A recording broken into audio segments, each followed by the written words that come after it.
noche en Desde las Cámaras le presentamos 3 entrevistas para conocer propuestas y agendas legislativas. Enrique Vargas, senador electo del PAN por el Estado de México, Maribel Galván Jiménez, quien es presidenta de la mesa directiva del Congreso de Zacatecas, y el candidato a la presidencia de la Coparmex Ciudad de México, Leovigildo Chávez López. Desde las Cámaras comenzamos.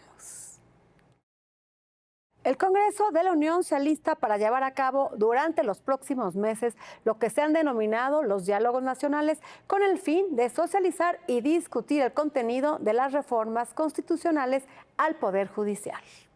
Se estima que este Parlamento abierto inicie el 26 de junio en la Cámara de Diputados con la participación de ministros de la Suprema Corte de Justicia de la Nación y los coordinadores de los principales grupos parlamentarios. A partir de esa fecha, se espera que el Poder Legislativo lleve a cabo encuentros en los estados de Jalisco, Chiapas, Coahuila, Puebla y Sinaloa, así como en la Cámara de Diputados, para conocer a fondo los alcances de esta importante propuesta de reforma constitucional. De esta manera se observa la voluntad de las fuerzas políticas del país por hacer prevalecer el diálogo que permita garantizar la autonomía e independencia del Poder Judicial.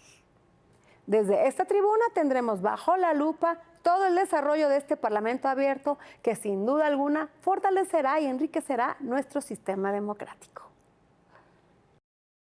Comenzamos con lo más sobresaliente que sucedió esta semana en la Comisión Permanente.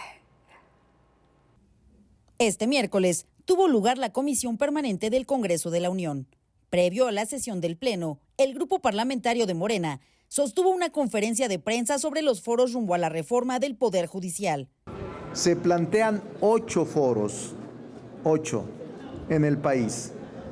3 en la Ciudad de México, con sede en la Cámara de Diputados, y los otros 5 serán en cabeceras o en ciudades de la circunscripción plurinominal electoral.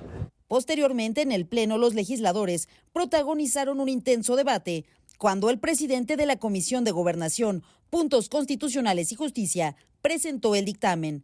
Se conmina a la Cámara de Diputados a continuar con la organización y el desarrollo de los foros de Parlamento abierto nacionales y regionales, mismos que surgen como respuesta a una inquietud social y ciudadana, así como una petición de la presidenta electa.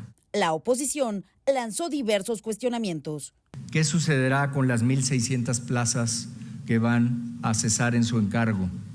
¿Qué sucederá con todas estas personas que han desarrollado una carrera judicial? Concluyo. ¿Cuál será su destino? ¿Qué es indispensable garantizar ahora que estamos tocando uno de los pilares del Estado Nacional, el Poder Judicial? En primer lugar, su independencia. La reforma tiene que garantizar su independencia, su autonomía plena de no solo los poderes políticos, desde luego el Ejecutivo y el Legislativo, sino sobre todo de los poderes fácticos, muy claramente del crimen organizado. Incluso se solicitó ampliar la consulta de acuerdo con lo marcado por la Carta Magna. Merece que nos demos todo el tiempo que sea necesario. Si realmente queremos consultar al pueblo, hagámoslo por medio de los mecanismos que nos otorga la propia Constitución. Esto es, por una consulta popular. No lo hagamos por encuestas ni atajos que nos puedan llevar a tener una percepción que sea la equivocada. En Movimiento Ciudadano creemos que es necesario reformar el Poder Judicial. Reformarlo para que la justicia llegue a todas las personas, para que exigir que los derechos sean, valga la redundancia, un derecho y no un privilegio de unos cuantos. Una reforma para que los procesos judiciales no duren años, para que todas las personas, independientemente de su lengua, puedan tener un procedimiento justo y digno, para que la justicia sea accesible, asequible y abierta. Una reforma para acabar con la impunidad. Desafortunadamente, esa reforma que tanto le urge a México no se ve proyectada en la reforma constitucional del presidente de la República. Finalmente, el Pleno de la Comisión Permanente aprobó por unanimidad el punto de acuerdo para la realización de al menos 8 foros nacionales y regionales que se llevarían a cabo entre el 25 de julio y el 6 de agosto. Desde las cámaras, Claudia Ivette García. Nuestro compañero Víctor Sánchez Baños habló con el candidato a la presidencia de la Coparmex Ciudad de México, Leovigildo Chávez, sobre cómo fortalecer el trabajo de este organismo ante la nueva conformación política del Congreso en la entidad. ¿Cuál es el futuro del sector empresarial en México? No olvidemos que es precisamente el empresario, el sector productivo, el que genera empleo, el que genera riqueza, el que genera bienestar. Por eso es importante tener reglas claras, pero ¿cómo lograrlas? De eso vamos a platicar con el vicepresidente de la Coparmex de la Ciudad de México, Leovigildo Chávez López. Lo que vivimos en la legislatura pasada fue un ejercicio muy interesante. Morena ya tenía la mayoría en el Congreso y logramos construir 2 leyes que yo diría de primer nivel y leyes de vanguardia. Voy a poner 2 ejemplos muy claros. La primera que construimos fue directamente con Fernando Mercado, y construimos la Ley de Economía Circular. Mientras que en el Congreso Federal se generó y se detuvo, en la Ciudad de México la iniciamos con los organismos empresariales, la trabajamos, se hicieron mesas de trabajo, se abrió a todo el público, que es el Parlamento abierto, y esto me parece que es un ejercicio democrático padrísimo. Con ello la llevamos a cabo y llegamos a buen puerto. Al final se logró esta ley que beneficia a gobierno y que beneficia al sector empresarial y sobre todo beneficia a la ciudad, sobre todo por el reciclaje de productos que ahí se tiene. Y una segunda ley que yo te pondría que se construyó también fue directamente con el jefe de gobierno, que fue la regulación de las plataformas hoteleras, donde lo que se busca es regular el tema de gentrificación y también regular a la industria hotelera. La industria hotelera se sentía prácticamente golpeada. Para abrir un hotel tú necesitas 150 trámites más o menos, mientras que para abrir un Airbnb o una plataforma hotelera, se requiere de simplemente darte de alta. Entonces lo que hicimos fue trabajar con ellos, trabajamos en el Congreso, trabajamos directamente con la fracción de Morena y con el PAN también, porque Frida Guillén era la presidenta de la Comisión de Turismo, y logramos llevarla a buen puerto esta ley, en beneficio del sector empresarial, en beneficio también de los usuarios, porque ahora sabes a qué plataforma vas a llegar. Esta plataforma está regulada y ya no suceden estos incidentes de que de repente aparecían accidentes y no sabían a quién pertenecía la plataforma. Hoy ya no, hoy hay una regulación clara, precisa, que ha llevado a buen puerto esto, y este es un segundo ejercicio y déjame decirte algo, se votó por unanimidad. Es un trabajo que hicimos y construimos desde el sector empresarial con la fracción de Morena y con el PAN, y posteriormente todos los demás partidos se adhirieron y salió un ejercicio de maravilla. Y eso es lo que vemos en esta nueva legislatura, esta misma dinámica que vamos a llevar a cabo, Víctor.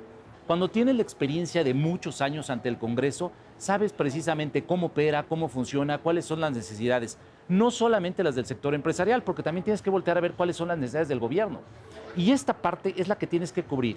La agenda tiene que cubrir tanto necesidades del sector empresarial como de la población, como de gobierno, de tal suerte que sea una agenda atractiva para todos, donde se puedan incluir los temas que tú consideres relevantes para la ciudad. Puede ser temas de movilidad, puede ser temas de desarrollo urbano, puede ser temas de vivienda, puede ser temas de estructura de la ciudad.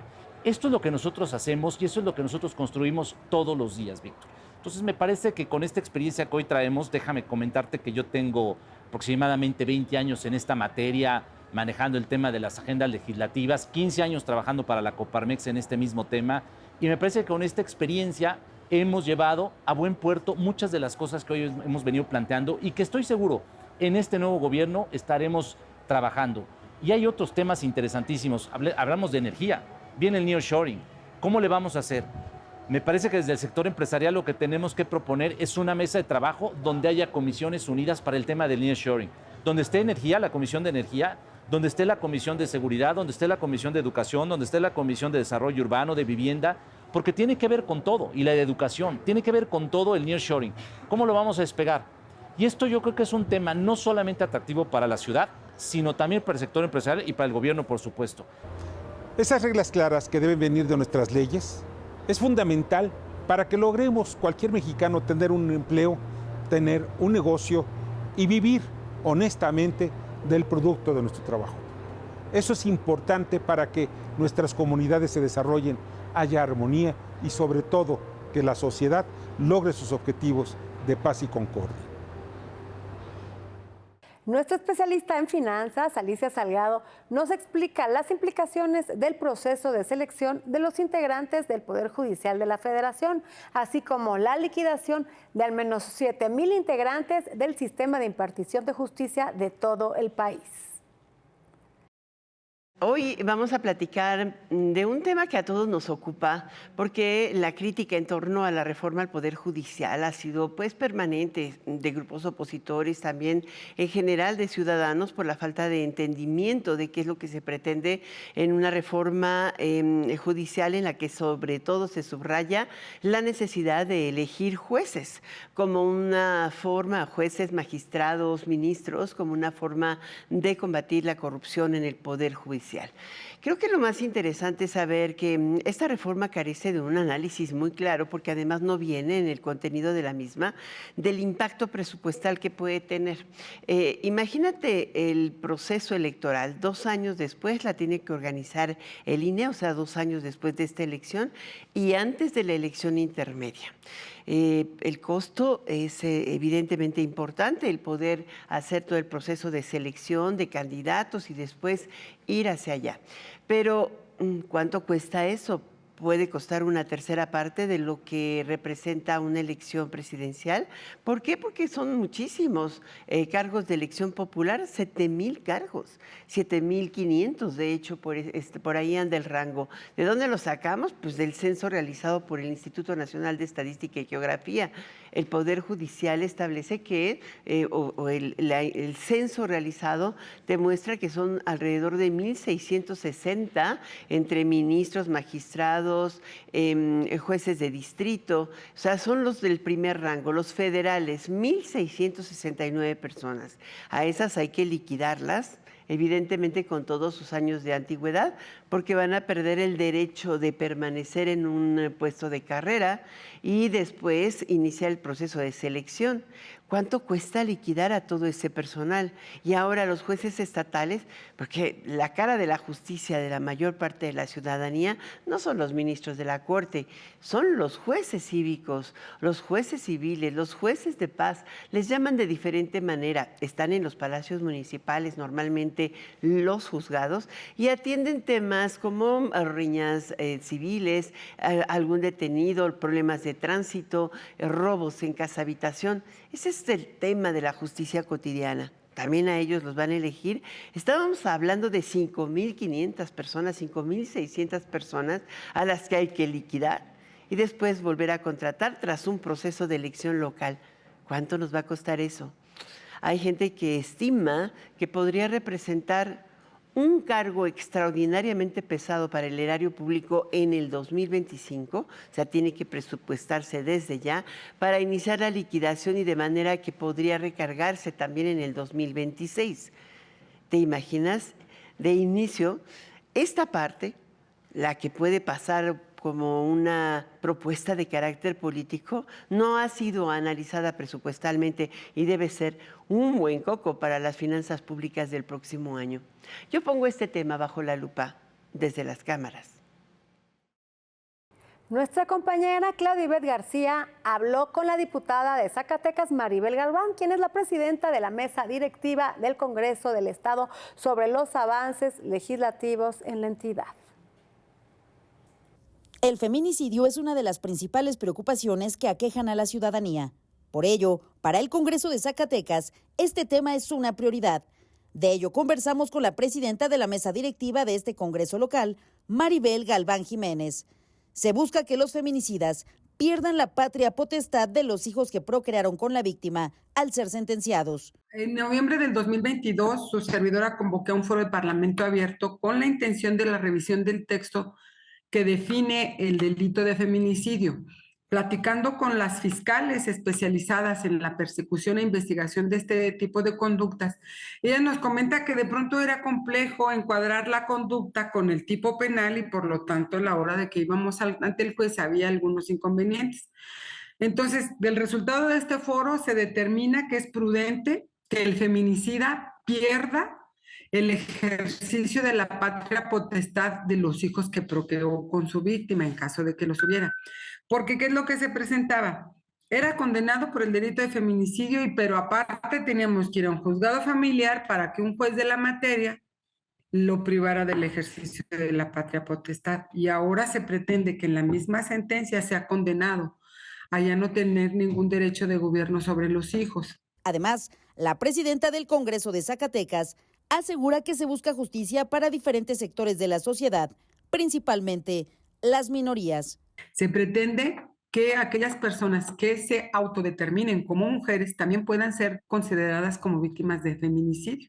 Hablamos pues de la población trans, porque actualmente son considerados como delitos de homicidio simple e intencional. Y esto nos priva de algunas cosas. ¿Qué pasa con la víctima de feminicidio? Pues que puede alcanzar la indemnización por la muerte de la víctima hasta por 5,000 días de salario mínimo, de acuerdo a lo que establece la Ley Federal del Trabajo. Esto no se ha dictaminado y eso es lo que me preocupa. La Comisión de Justicia tiene en el refrigerador esa iniciativa y yo voy a estar pugnando porque se pronuncie la comisión, porque la verdad le estamos quedando de ver a Zacatecas ante la falta de actividad legislativa y que estamos quedando mal a las víctimas de feminicidio, a las madres, a las mujeres trans, a las personas trans, mejor dicho, y no estamos cumpliendo nuestra deuda en el punto de vista legislativo con este tipo de población. También la presidenta del Congreso de Zacatecas, Maribel Galván, se pronunció respecto a la implementación del nuevo sistema de justicia familiar y civil en el Estado. En este último tramo para concluir la legislatura, yo creo que sí valdría la pena que asumamos un compromiso más real con las y los zacatecanos. Me preocupa mucho el tema de la implementación del nuevo sistema de justicia familiar y civil porque no tenemos la infraestructura jurídica para la aplicación y eso también es un riesgo. Desde las cámaras, Claudia Ivette García. Vamos a un corte comercial y no se vaya porque a nuestro regreso nos acompaña en el estudio Enrique Vargas, quien es senador electo por el Estado de México, para explicarnos los retos y propuestas que buscará impulsar en la próxima legislatura. Con toda la actitud de defender a México y también acompañar en lo que veamos que es bueno para México. Hay que decirlo, desde la oposición no es el decir no porque no, por supuesto que no, eso ya debe de cambiar. Una oposición responsable. Responsable, firme, crítica, en donde veamos que no es lo bueno para México, lo positivo, vamos a levantar la voz y la vamos a levantar fuerte.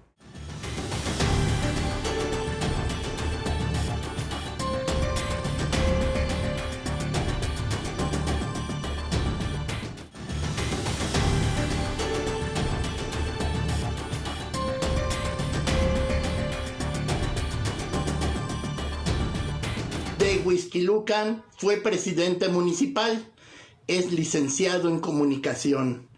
Enrique Vargas del Villar, recién electo senador.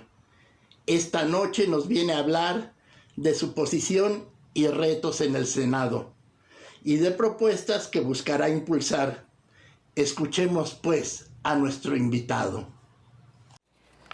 Ya nos acompaña aquí en el estudio de Desde las Cámaras Enrique Vargas, quien es senador electo por el Estado de México, y vamos a platicar con él sobre los retos y propuestas que va a buscar impulsar en esta legislatura. ¿Qué tal, Enrique? ¿Cómo Adriana, estás? ¿cómo estás? Muy contento de estar aquí contigo. Pues felicidades, senador electo, y además fuiste el más votado de la oposición. Así es, soy el más votado, lo cual para mí es un gran compromiso, un gran reto. No les voy a fallar, voy a trabajar muy fuerte en el Senado de la República.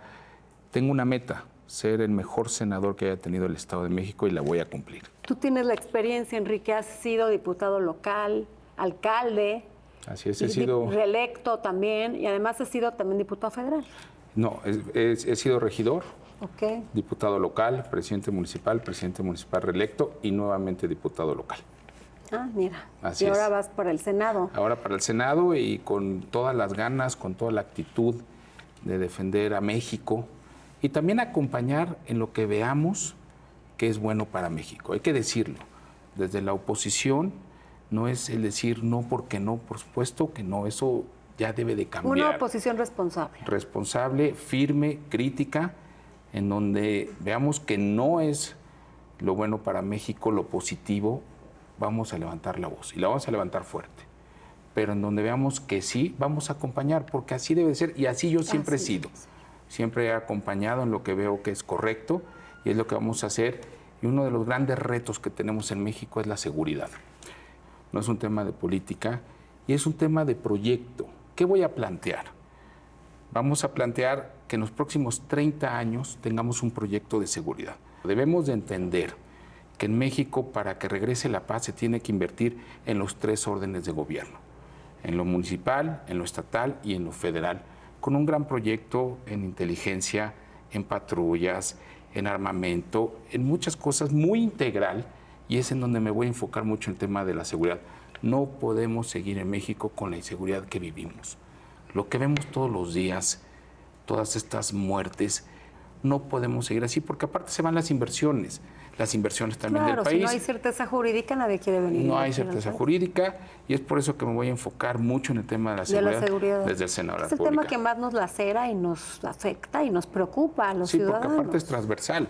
El tema de la seguridad es transversal en todos lo sufrimos, en todos los aspectos, y es transversal en todas las secretarías. Así, porque en todo. Si no hay seguridad, pues lo económico, hacendario, pues no funciona. O sea, desde la señora que sale, que le roban el celular, hasta, bueno, pues estas organizaciones que cada vez avanzan más. Tenemos que hacer este gran proyecto, este gran pacto. Las extorsiones, en México, el derecho de piso. Todo. Y tiene un gran reto la próxima presidenta de la República. Primero, es la primera mujer presidenta y tiene que demostrar cómo se debe de trabajar. Y si le va bien a la presidenta, le va a ir bien a México, y es lo que queremos desde Acción Nacional, es lo que queremos desde México, que le vaya bien, que salgamos adelante. No podemos ir para atrás como algunos morenistas lo están planteando. Enrique, como senador, tu primer gran reto va a ser la discusión y, en su caso, aprobación de esta reforma judicial que pretende que los ministros de la Corte, los magistrados, sean elegidos por el voto popular. Hay varios datos que la gente debe de saber. La relación comercial con Estados Unidos nos puede afectar demasiado, nos puede afectar para los próximos 30 o 40 años. Esta discusión se tiene que dar siempre y cuando Morena esté atento y que quiera ceder por el bien de México. ¿Por qué? Veamos lo que ha pasado en muchos de los países que han intentado irse contra las instituciones. Y es lo que está pasando en México. No puedes ir contra el Poder Judicial, no hay manera. Que obviamente hay casos de corrupción y eso, perfecto. ¿Qué va a pasar? Las grandes inversiones en el mundo y en México también van a decir, no hay una certeza jurídica, no hay una seguridad jurídica, no voy a invertir. ¿Y qué pasa? Pues no hay empleos, no hay dinero. ¿Qué va a pasar? Pues que el país se va a venir un retroceso, no van a tener dinero para nada. Por eso tiene la presidenta y Morena tienen que ser muy responsables con México. Es su responsabilidad lo que pase con México. Que además, Enrique, pues ahorita México está subiéndose una ola muy importante de la globalización, el conflicto entre China, Estados Unidos, el nearshoring, y son olas que no podemos desperdiciar. Nos tenemos que subir a estas olas de bonanza, de abundancia económica de los empresarios que generan los empleos, que distribuyen la riqueza en el país y que gracias a este dinero pues se pueden dispersar estos programas sociales. Y eso es importante que la gente lo tenga claro, que los diputados y senadores de Morena lo tengan claro, porque bueno, tú has sido legislador, yo también he sido legisladora en varias ocasiones y sabemos que nada más levantan la mano, no leen ni la ley, ni el ABCD, ni les interesa y pues hacen lo que les diga su jefe. Ahora, esta supuesta encuesta, que obviamente sabemos cómo la hicieron, en sus mismos datos dicen que más del 50% de la gente que opinó no sabe de lo que estaba opinando. Obviamente. Imagínate lo grave de esto. Si tú le preguntas a alguien, oye, ¿quieres que se acabe la corrupción? Pues por supuesto que van a decir que sí, pero no saben de los que opinaron. Sobre todo más que del es 50%. un tema, pues, es un tema jurídico técnico. Así es. Que sí hay que explicar el ABC y hay que levantar la voz y ahí vamos a estar. Que son más los contras que los pros y este tipo de reformas no se deben aprobar. Enrique, ¿alguna propuesta que tú traigas en lo personal, alguna iniciativa que vas a a presentar en este primer periodo de sesiones? Traigo ya varias, pero otra de las más importantes que traigo es regresarle los recursos a los municipios. Yo fui presidente municipal, Claro. yo fui coordinador nacional de alcaldes, y el país en donde está la vida es en los municipios. Y todos los recursos que le quitaron, pues estamos viendo lo que está pasando en inseguridad, en infraestructura, y voy por eso, que se le regresen los recursos a los municipios. Para que Lo puedan tenemos- operar los alcaldes, sin dinero no pueden operar. pues para Y que pueda haber bacheo, luminarias, Claro, patrullas, claro. todo lo que se necesita, porque ahí está la vida de México y por eso tenemos que apoyar a los municipios, regresar todos esos recursos, y también es una propuesta que traigo y abrir este gran debate. El país tiene que ser municipalista. Ahí es en donde está todos los días lo que los ciudadanos requieren. Y otro de los temas es el tema de salud. Una de mis propuestas es regresar el Seguro Popular por el bien y por la salud de México. Por supuesto, Enrique, pues se nos acabó el tiempo. Muy rápido, Muy muchas interesante gracias. tus propuestas. Esta es tu casa, puedes regresar cuando quieras. Gracias por estar aquí con nosotros. Gracias, Diana. Muchísimas gracias. Se nos acabó el tiempo, pero no dejen de vernos próximo jueves en el único programa de la televisión que pone bajo la lupa el quehacer legislativo. Buenas noches.